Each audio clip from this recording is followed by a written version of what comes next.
আমার বরের মতো লাউ তরকারি পছন্দ করেন না এমন মানুষ খুব কমই পাওয়া যায়।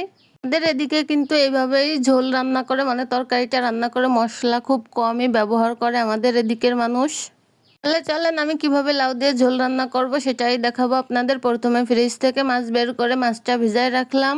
এবার লাউটা বটি দিয়ে কাটে নিলাম। বটি দিয়ে কাটতে কিন্তু অনেক ভালো লাগে, ছুরি দিয়ে কাটতে আমার অত তরকারি ভালো লাগে না।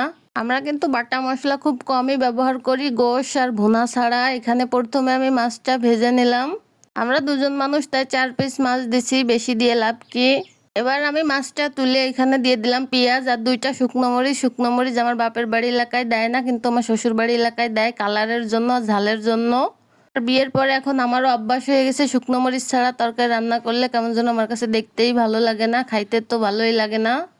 তো তারপরে আমি লাউটা দিয়ে মরিচ লবণ হলুদ সবকিছু দিয়ে সুন্দর মতো লাউটা সিদ্ধ করে নিলাম, মানে এই যে ছেঁচি দিয়ে নিলাম। এরপরে আমি ঝোলের পানি দিয়ে তার ভিতর সে ভেজে রাখা মাছগুলো দিয়ে দেব।